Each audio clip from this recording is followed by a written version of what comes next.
আপনার cabin crew চাকরি হবে না। কেন হবে না জানেন? কারণ আপনার মধ্যে কনসিস্টেন্সি নাই। কেন এই শব্দটা বলছি, লেট মি ক্ল্যারিফাই। আসলে হয়েছেটা কি, 23 ডিসেম্বর ইউএস বাংলা এয়ারলাইন্সের রেজাল্ট পাবলিশ করেছে, ফাইনাল রেজাল্ট, যেটা আপনারা জানেন। এবং সেখানে আমাদের একজন শিক্ষার্থী রিয়াদ রহমান, তার চাকরি হয়েছে, তাও আপনারা জানেন। তো সে যখন আমাদের কোচিংয়ে আসে 23তম এবং 24তম ব্যাচের শিক্ষার্থীদের সাথে মত বিনিময় করার জন্য, তখন একটা শব্দ সে প্রয়োগ করে, সেটা হচ্ছে কনসিস্টেন্সি। এই শব্দটা প্রয়োগ করার পরেই আসলে আমার তখন চিন্তা হলো যে আসলে এই শব্দটা সে কেন প্রয়োগ করলো, এই ধারাবাহিকতাটা আসলে কতটুকু ইম্পর্টেন্ট। আমি ডিপলি রিসার্চ করে দেখলাম যে আমাদের কোচিং থেকে যে সকল শিক্ষার্থী, অর্থাৎ 38 জন শিক্ষার্থী কেবিন ক্রু হয়েছে বিভিন্ন এয়ারলাইন্সে, এবং যারা বিভিন্ন এয়ারলাইন্সের অন্যান্য পোস্টে জব করছে, তাদের এই পরিশ্রম, যে স্ট্রাগলটা ছিল, প্রিপারেশনটা ছিল, সেটা আসলে কেমন ছিল।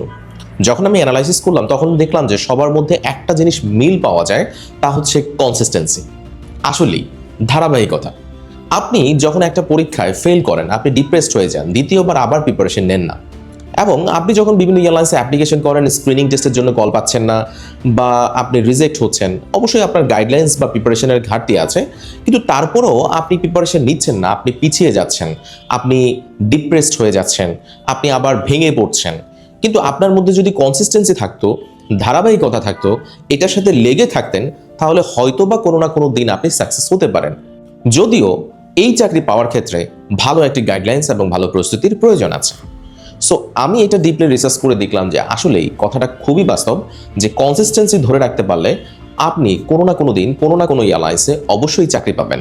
সো এই কনসিস্টেন্সি ধরে রাখার জন্যই আমরা কি করি, আমাদের প্রত্যেকটা শিক্ষার্থী যাদের কোর্স কমপ্লিট হয়ে গিয়েছে, এখন অবধি তাদের জার্নিটা শেষ হয়নি, তাদেরকে আমরা কি করি, একসাথে রেখে দিই।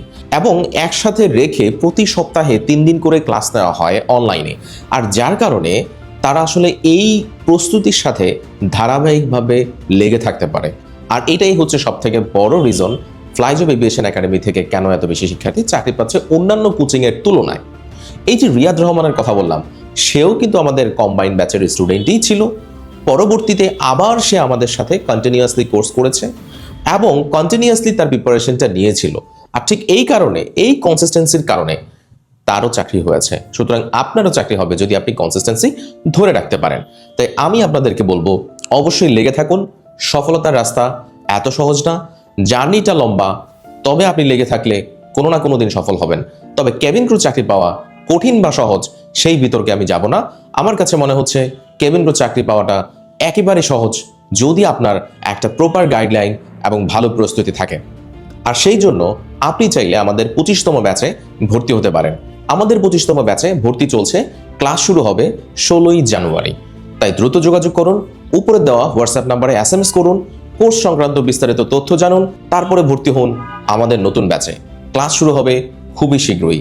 ভালো থাকবেন, ভালো রাখবেন, কনসিস্টেন্সি ধরে রাখবেন, এবং ফ্লাইজব এভিয়েশন একাডেমি থেকে প্রত্যেকটা শিক্ষার্থীর কনসিস্টেন্সি ধরে রাখা হয়। আল্লাহ হাফেজ।